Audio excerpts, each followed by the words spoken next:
చంద్రబాబు నీచమైన బుద్ధి మరొకసారి బయటపడింది.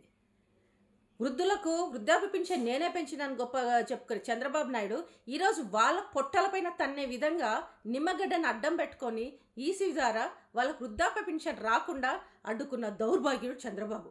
ఈరోజు చంద్రబాబు నాయుడు చేసిన ఈ నీచమైన పని వల్ల ఎంతమంది వృద్ధుల రుసురు తగులుతుందో ఫ్యూచర్లో తెలుస్తుంది.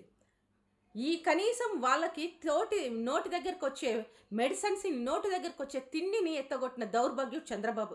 ఈరోజు చంద్రబాబు నాయుడు నన్ను సీఎంగా చేయండి, నేను వస్తే ఇంత వృద్ధాప్య పింఛన్ పెంచుతాను, అంత వృద్ధాప్య పెంచుతానని చెప్తానే కళ్ళబొల్లి కబుర్లు చెప్పి ఈరోజు పబ్బం గడుపుకోవాలని చూస్తున్నాడు. ఈరోజు వాళ్ళ నోటి దగ్గరకు వచ్చిన కూడునే నువ్వు ఇయ్యలేనుడివి, రేపు నువ్వు వచ్చిన తర్వాత వృద్ధులను ఉంచుతావని గ్యారంటీ ఏంది? వాళ్ళకు వృద్ధాప్య పింఛన్ పెంచడమేమో కానీ వాళ్ళని మాత్రం కాటికి పంపించడం ఖాయం. ఎందుకు చెప్తున్నానంటే నీ దౌర్భాగ్య బుద్ధి అర్థమైన తర్వాత వాళ్ళు రేపు భూమికి భారమో వీళ్ళు ఉండడం వల్ల ఏమి మనకు ప్రయోజనము అనే రకము నువ్వు. ఎందుకంటే నీ స్వార్థపూరిత రాజకీయాల కోసం నువ్వు చంద్రబాబు నాయుడు అనే వ్యక్తి వృద్ధులను ఏ విధంగా వాడుకున్నాడో గతంలో చూసాం. ఇదే వృద్ధులు చంద్రబాబు నాయుడు పాలనలో పింఛన్ కోసము బ్యాంకుల దగ్గర లైన్లు కట్టి అక్కడే లైన్లలో సొమ్మసిలి పడిపోయిన వాళ్ళు ఉన్నారు, అక్కడే లైన్లలో చనిపోయిన వాళ్ళు ఉన్నారు. అక్కడికే ఆ లైన్లోకే టిఫిన్ బాక్సులు కట్టుకొని పోయి 2 రోజులు 3 రోజులు వృద్ధాప్య పింఛన్ కోసం వేచి చూసిన రోజులు ప్రతి ఒక్క అవ్వకు తాతకు గుర్తున్నాయి. మరి ఈ చంద్రబాబు నాయుడికి ఈరోజు వృద్ధుల మీద అంత ప్రేమ వలకబోసినట్టు కబుర్లు చెప్తాడు కదా, వాళ్ళ నోటి దగ్గర నోటి దగ్గరకు వచ్చే మెడిసిన్ని ఎందుకు తన్నాడు, కడుపులో ఎందుకు తన్నాడు నేను అడుగుతున్నాను.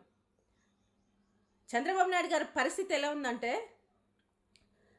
అమ్మకు అన్నం పెట్టలేనోడు పిన్నమ్మకు గాజులు కొనిస్తా, బంగారు గాజులు కొనిస్తా అనే సామెతలా ఉంది. ఉన్న పింఛన్ని నోటి దానికి వచ్చిన పింఛన్ని ఎత్తగొట్టినోడు రేపు అధికారంలోకి వస్తే నేను వృద్ధాప్య పింఛన్ పెంచుతాను, నేను వృద్ధులను బాగా చూసుకుంటానంటే నిన్ను నమ్మినోడు ఎవడయ్యా అని నేను అడుగుతున్నాను. నువ్వు ఒక వృద్ధుడే కదా, వృద్ధుల సమస్యలు వృద్ధుల